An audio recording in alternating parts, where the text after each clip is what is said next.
Cette saison, avec Cache-Cache, on a décidé de viser encore plus haut. Du coup, direction les États-Unis pour rencontrer des Françaises ambitieuses, bien sûr, qui ont réalisé leur rêve américain. Et je vous cache pas que du coup, on s'est dit qu'on allait vivre aussi un peu notre rêve américain. Vous êtes prêts? Let's go! Ça veut dire on y va en anglais, parce que je suis bilingue, oui. Action!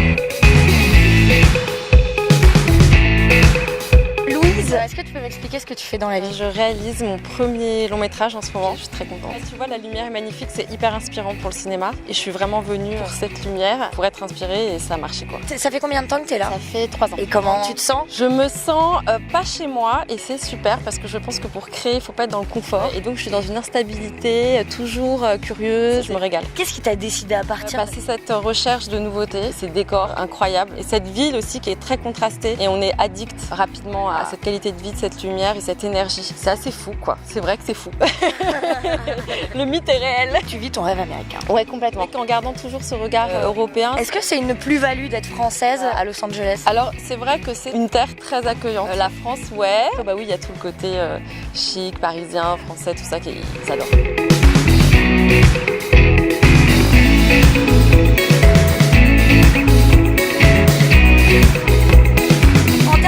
Ça a été facile? Ce que j'adore ici, c'est que pour le cinéma, c'est une industrie. Ils abordent ça, c'est pas pour la beauté du projet. Il y a un côté aussi où on va travailler, c'est concret, on y va et c'est pas trop intellectualisé. Ils s'engagent.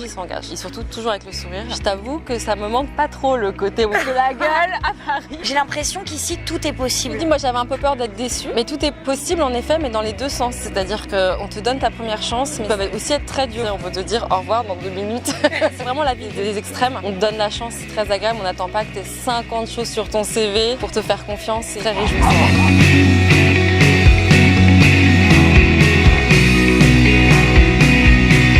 C'est quoi l'ambition? C'est pas trop calculé, c'est quelque chose d'instinctif, c'est suivre ses rêves. En ce qui me concerne, c'est de garder quand même un peu une âme d'enfant et de pas trop grandir. Moi je suis assez d'accord avec ça. Quel conseil tu pourrais donner à quelqu'un qui a envie de se lancer comme toi et de traverser l'Atlantique et de vivre son rêve? De le faire. Déjà. Quand on a l'élan, il faut vraiment y aller, peut-être réfléchir après, avoir confiance en soi, sur nos envies les plus folles. On n'a qu'une vie et écouter ces élans même s'ils sont un petit peu fous et voilà. Pas trop réfléchir, pas trop se poser de questions, s'être connecté avec son envie du moment. Faut y aller, faut se lancer.